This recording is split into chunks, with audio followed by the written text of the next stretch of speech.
नमस्कार, स्वागत है आपका। आप देख रहे हैं सी न्यूज़ भारत। मैं हूं आपके साथ इशिता। वक्त हो गया उत्तर प्रदेश बुलेटिन का। इस बुलेटिन में बात करेंगे अंबेडकर नगर की, जहां मेडिकल स्टोर संचालक पर जानलेवा हमला हुआ।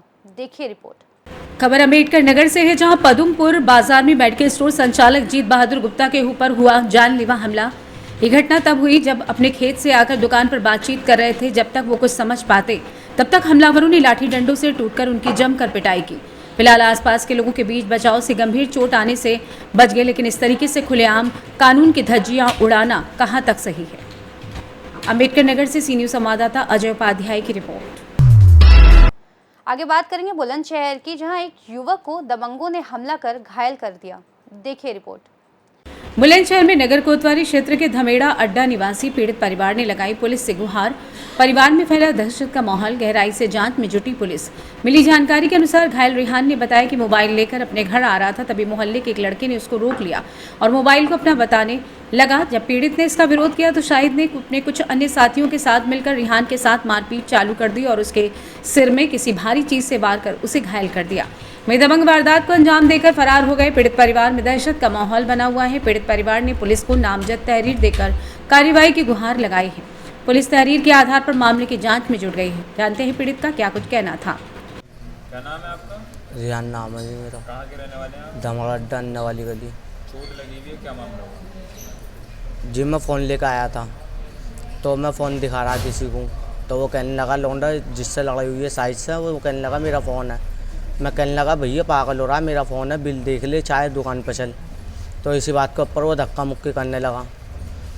इसी बात उन्होंने मुझे मारा बहुत बुरी तरीके से। तो आपने पुलिस में शिकायत की, अभी तक क्या सुनवाई हुई? अभी तक कुछ नहीं हुआ। कौन लोग हैं आप? हम तो पुलिस से चाहते हैं बस सख्त से सख्त कार्रवाई करें। मारपीट करने वाले कितने लोग थे और कौन लोग? मारपीट करने वाले 5 जने थे। एक सज्जी, साहिद, सोनू, इरफान, अमन। क्या नाम है आपका? दिलशाबा। चोट लगी हुई है, एक मरीज भर्ती है, कौन है आपके? क्या मामला मेरा बेटा हुआ? क्या मामला हुआ? ये मोबाइल लेकर आया, इसका मोबाइल ज़बरदस्ती छीनने और यूँ कह रहा मेरा है। इनने कही रसीद देख ले भाई, मेरा मैं ख़रीद के लाया हूँ। इतनी देर में हाथापाई हो गई, सब लोगों ने इसके साथ वारदात करी। बीच बिचाव करने के लिए कुछ लोग आए तो उन्होंने पथराव कर दिया उधर से। उसके पथराव के उसमें ये जग इसके साथ में साइद ने ईंट उठाकर सर में मारी, खड़ी ईंट। तायरा का जो जुल्फकार उसका बाप का नाम है। ये कहाँ की घटना है? ये धमाड़ा अड्डा अन्ने वाली गली और क्या कह रहे हैं काजिम डॉक्टर के वहाँ की बात है खास। पुलिस में शिकायत की आपने? पुलिस में शिकायत की? करी हमने, कोई उन्होंने हमारे लिए एक्शन नहीं लिया अभी तक उनकी तरफ से। वो लोग बार बार हमें टॉर्चर करने के लिए आ रहे हैं। बुलंदशहर से सी न्यूज़ संवाददाता अदनान इबाद की रिपोर्ट। आगे बात करेंगे मैनपुरी की, जहां सैनिकों से साथ खुलेआम धोखाधड़ी का खेल चल रहा है। क्या है पूरा मामला, देखिए इस रिपोर्ट में।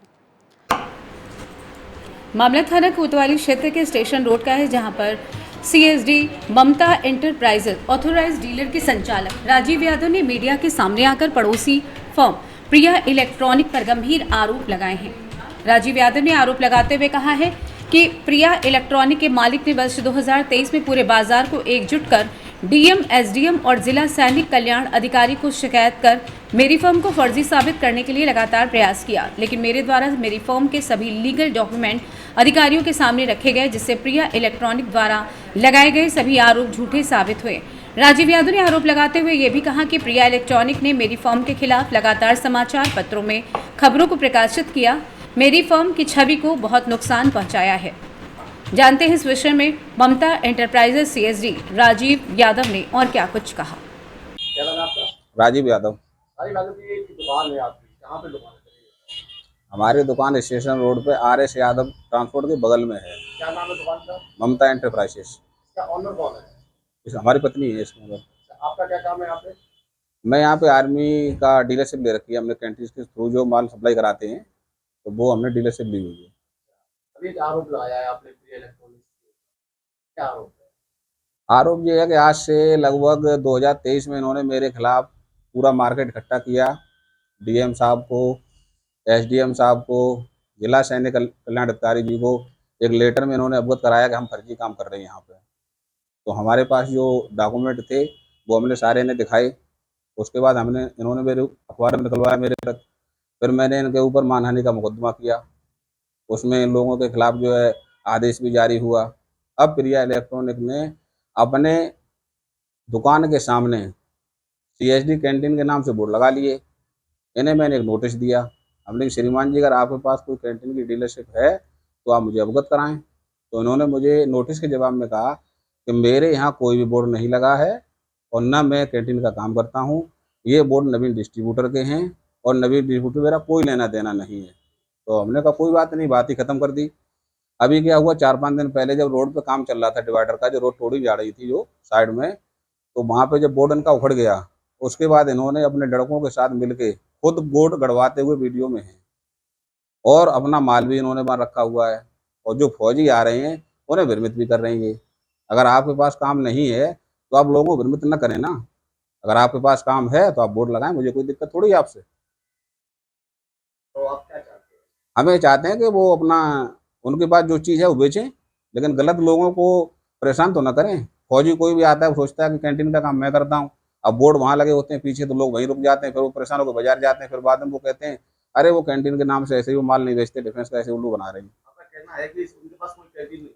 उनके पास प्रिया इलेक्ट्रॉनिक में कोई कैंटीन नहीं है और इन्होंने सारी फर्जी दस्तावेज प्रस्तुत किए। पिछले बार हम पे आरोप लगाए, केवल इसीलिए लगाए कि हम कैसे कैंटीन का बोर्ड लगा लें। तो मुझे उनसे कैंटीन बोर्ड से उनके पास ऑथराइजेशन है तो लगाएं। आपके पास कैंटीन है? मेरे पास कैंटीन की डीलरशिप है। मैनपुरी से सी न्यूज़ संवाददाता कैलाश गुप्ता की रिपोर्ट। सहारनपुर में SBD अस्पताल पर बड़ा आरोप लगा है। देखिए क्या है पूरा मामला। सैनी समाज पहुंचा सुनीता सैनी को न्याय दिलाने जिलाधिकारी कार्यालय, जहां पर सुनीता सैनी ने बताया कि नगर निगम प्रमाण पत्र एवं आधार कार्ड के द्वारा उनकी बेटी गुन सैनी, जिसकी आयु 10 वर्ष है, उनकी जेठ की पुत्री की आयु 12 वर्ष है, जिसका नाम परी सैनी, दोनों की आयु SBD अस्पताल सहारनपुर द्वारा मुल्जिमान से मिलकर आयु के संबंध में जो मेडिकल कराया गया, उक्त मेडिकल में परी सैनी को बालिग बनाने का प्रयास किया जा रहा है। आखिर पूरा मामला क्या है और इस विषय में सुनीता सैनी का क्या कुछ कहना है, आइए आपको सुनवाते हैं। क्या पूरा घटनाक्रम क्या है? सर, ये मेरी बेटी जो है उम्र है उसकी 10-11 के आसपास और मेरी जेठ की जो लड़की है उसकी उम्र है 13 साल कुछ महीने। तो ये मतलब हरकत 29, 30 और 31 मार्च की है। मैं 29 को घर पे नहीं थी, तो जब ये घटना हुई मतलब 30 को मेरी बेटी के साथ, तो इन्होंने मुझे फ़ोन पे बताया, तो मैं तुरंत 31 को आई। 31 को आकर के मैंने जो है फिर वहाँ के जो CCTV कैमरे थे उनको मतलब देखा, उसका एक्टिवा का नंबर भी देखा, मतलब निकलवाया और उसकी जो मुजरिम था है उसकी फ़ोटो भी निकलवाई और जो उसने घटना की वो उसकी वीडियो भी उनके CCTV कैमरे से मैंने लेकर के मैं थाना में पहुँची। वहाँ पहले मैं 6 बजे पहुँची। 6 बजे उन्होंने सबको ये मैंने दिखाया। उन्होंने फिर उनके यहाँ जाके सारी इंक्वायरी करी पुलिस ने। उनके घर गए। घर जाने के बाद फिर हमें कह दिया कि हाँ, वो अभी मिला नहीं, जब वो आएगा हम आपको बुला लेंगे। फिर उन्होंने हमें 8:30 बजे बुलाया। 8:30 बजे जा कर के हमने FIR लिखी। 9 बजे हमने उनको FIR दे दी। उसके बाद हमें जो है ना उन्होंने 1 बजे तक मतलब लिख ही नहीं रहे थे हमारी FIR। प्रेशर बना रहे थे इस चीज़ का कि कॉम्प्रोमाइज़ कर लो, कोई हाथ जोड़ रहा, कोई कम से कम 40 आदमी वहाँ थे। मतलब उन्होंने पूरी सोर्स भी लगाई। हमने जब पूछा कि मतलब वो थाना अध्यक्ष कहाँ है, तो हमें तो बता दिया कि सो रहे हैं। और जब वो आए, वो तीनों के तीनों चारों अंदर चले गए। वहाँ क्या बात करके आए क्या नहीं, हमने अपनी आंखों से देखा है खुद। और मिठाई का डब्बा भी एक पकड़ाया है। ये हमें पता नहीं कि क्या था क्या नहीं था। उसके बाद उन्होंने हमें मतलब ऐसे हो गए 11:30-12 बज गए थे जब वहाँ बिठा के रखा। FIR लिख ही नहीं रहे थे। तो फिर मैंने कहा भाई क्या ये घटना जो हुई है, अगर आपके बच्चों के साथ होती तो आप क्या करते, हमें वो बता दो, हम करेंगे, हम माफ़ कर देंगे। जी अध्यक्ष जी, आज DM साहब के कार्यालय पहुंचे थे, क्या कुछ प्रकरण है?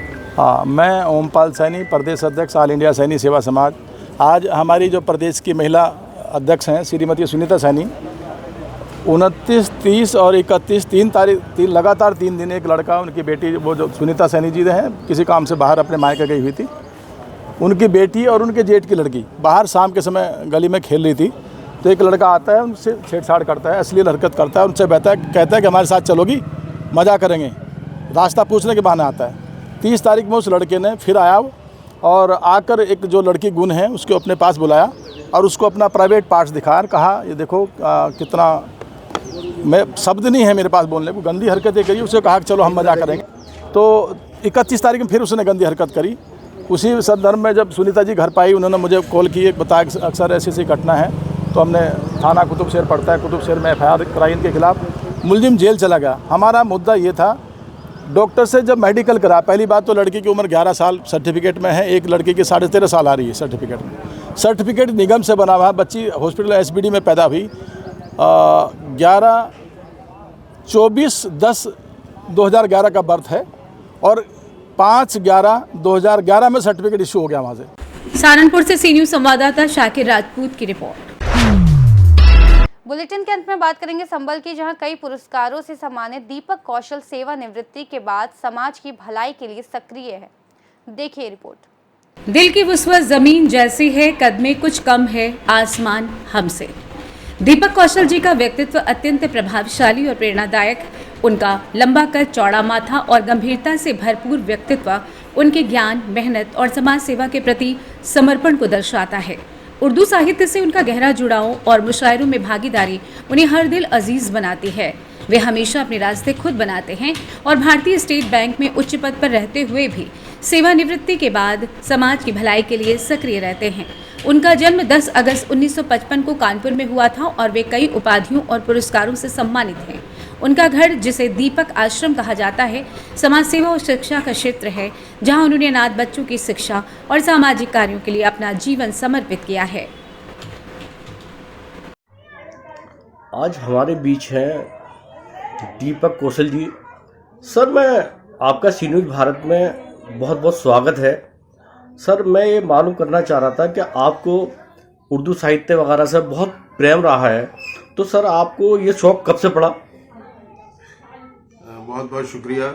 दरअसल मेरे वालिद साहब ने डॉक्टरी लाहौर मेडिकल कॉलेज से पढ़ी थी 1932 में, और उन्हीं की परवरिश में, और हम मूल रूप से पंजाब के रहने वाले हैं, तो ये तो उर्दू से मोहब्बत एक तरह से मुझे वसी विरासत में मिली है। इसीलिए मुझे उर्दू से बेहद इश्क है और मैं कोशिश करता हूँ कि ज़्यादा से ज़्यादा। अच्छा सर, जैसे कि आप